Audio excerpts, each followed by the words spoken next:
Hello children, today we shall learn in details about the structures of French society. In my previous classes, my dear children, I was explaining you very briefly about the structures of French society which was there before 1789. So it is referred to as old regime of 1789, and the Society of France as well as the Society of Estates was part of the feudal systems which is dated back to the Middle Ages. So dear children, here we learn that the French society was having three divisions in the society, which is called the first estates, second estates and third estates. And all these society of estates was part of the feudal systems. So what is basically called feudal system? Feudal systems is a combination of legal, economic, military and cultural customs which was flourished in Europe in between 9th centuries to 15th centuries. So it was a systems in which the kings and landlords were having thousands and thousands acres of land, and they were giving it to the farmer, giving it to the peasants, and in return they were taking the taxes. At the same time, these peasants were rendering services to these feudal lords.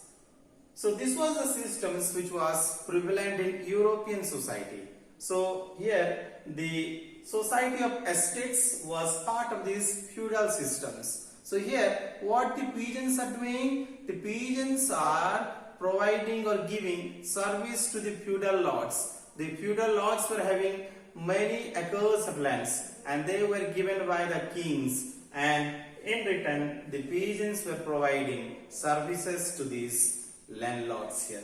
So it was a system which was there in between 9th to 15th centuries in European country. So apart from that, dear children, the French societies which is talking about the old regime, and in old regime it is describing the French societies, and it is having three categories here. We see the first estates which is comprising of clergy, bishops, cardinals, and the second estates it is comprising of the nobility groups.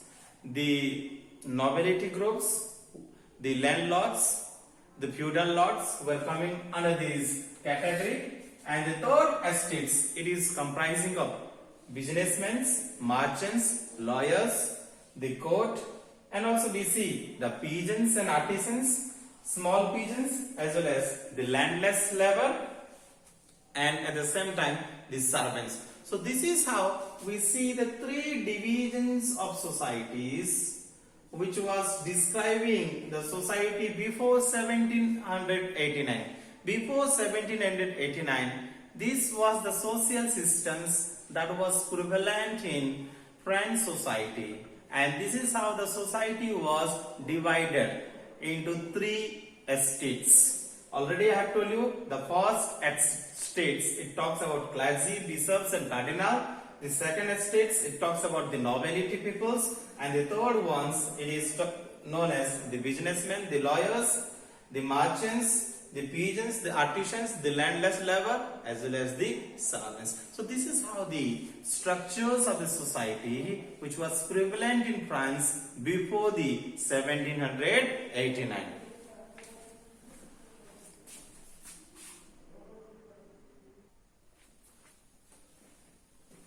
So dear children, the figure number 2 in the book, it is showing us the system of estates in French society, and it was showing us and explaining us that how the society was organized in French society before the old regime in 1789.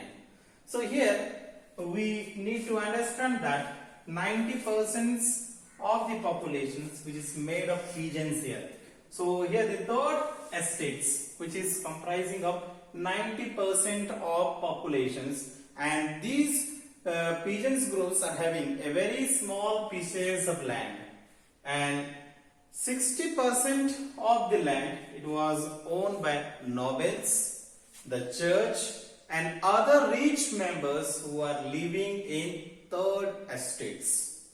So here one of the good things which was happened to these particular two states, that is the clergy as well as the second estates. So what was the speciality which was given to these first estates and second estates? Here these two states known as the clergy and nobility, these two peoples are enjoying social privileges in the society, and it is based on birth. So dear children, here we understand that these two members of the first estates, two estates, they are known as clergy as well as the nobility, they are enjoying privileges based by birth. So here these two categories, the clergy, and in clergy groups we see the bishops, the cardinals, the priest, as well as the nobility, the aristocracy, the feudal lords, which is coming under the second estates. These two estates, they are not paying taxes to the government. They were free from taxes. Even though they were having more properties, so who are paying taxes to the government? It is the third estates, the common peoples, the peasants, the merchants, the businessmen, the lawyer, these small peasants, the landless, labor. All these peoples were paying taxes to the government. But these two groups, the first estates and second estates, were free from paying taxes to the government. They were exempted, or they were having exemptions of paying taxes to the government, even though they were having acres and acres of land, 1,000 acres and 1,000 acres of land, but they were not paying taxes to the government. That is the speciality which we see in French society before the 1789. And so this is the speciality which was given to the first estates and second estates.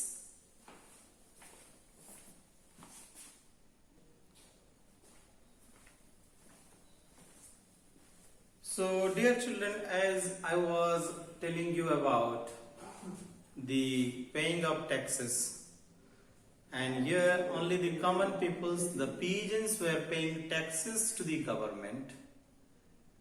At the same time, the two estates, they are known as the first estates called clergy, bishops, cardinal, as well as the second estates, the nobility. They were not at all paying taxes to the government, and that was the privileges which was given to them.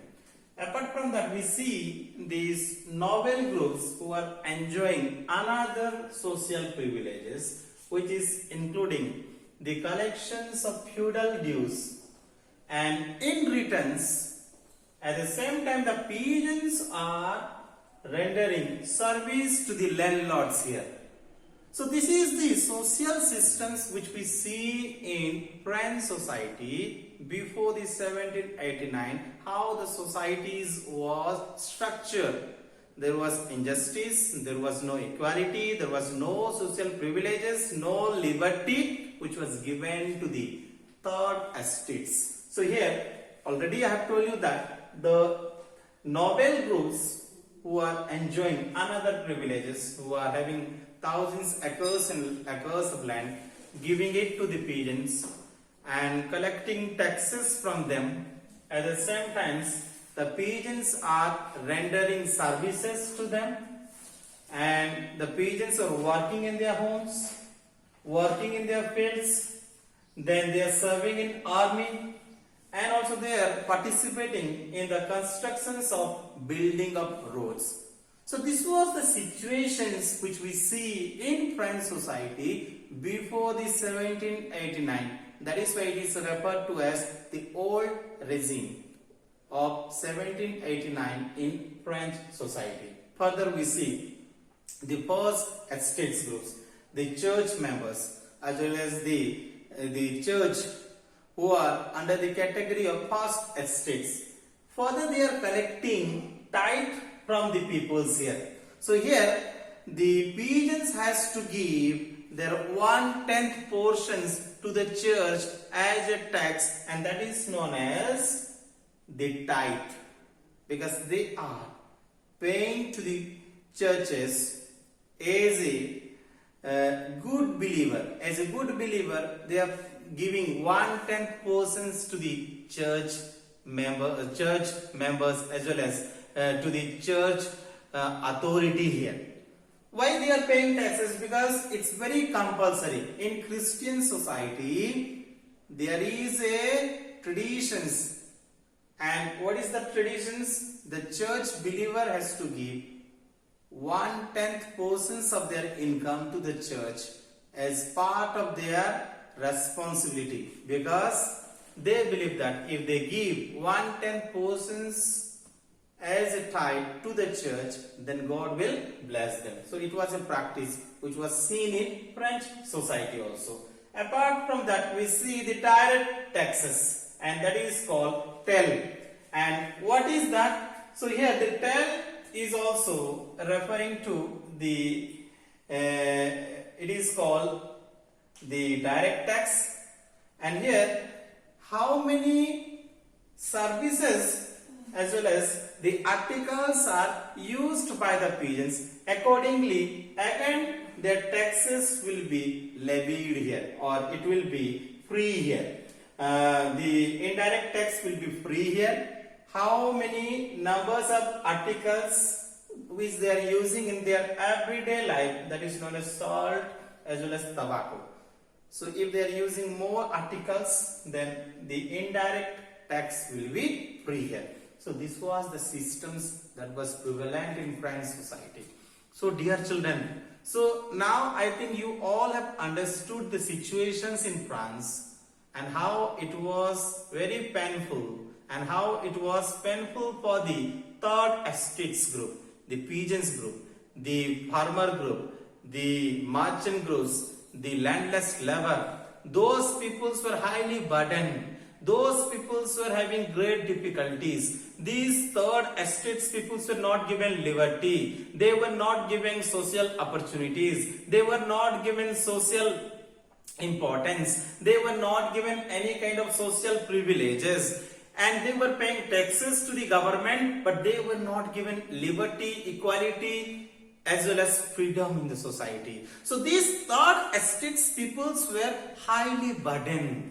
They were highly burdened with financial activities. That is the reason these third estates, the middle class peoples, were fed up with their lives. They were not at all happy with this monarchy, because during the time of monarchy, we understand that these third estates groups were having great financial burdens in the society. So dear children, already I have explained you about these two estates. The first estates called clergy, bishops and cardinals, and the second estates called the nobility. Those people were paying taxes. They were not paying taxes to the government. They were, even though they were not paying taxes to the government, those people were given all kind of privileges. Already I have told you that those people were enjoying their social rights, social opportunities. At the same time, the third category, the third estates peoples, the businessmen, the merchants, these landless labor, the farmer, all these peoples are paying taxes to the government, giving tithe to the churches,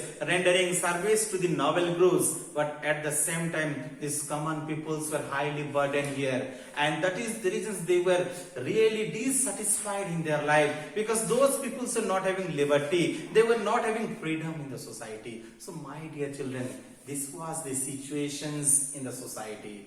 So this is the social causes because of these dissatisfactions which was seen among the third estates that led to the rising of French revolutions. That led to the risings of French revolutions, and which they thought of thought of destroying the powers of monarchy, because the monarchy was not at all concerned about the common peoples. His goals and ambition is to rule the society. His ambition is to extend the geographical boundary, but at the same time not at all concerned about the good of the society. Here, due to all these dissatisfactions that was found among the third estates, that led to the rising of French revolutions. Thank you, my dear children, for listening to me.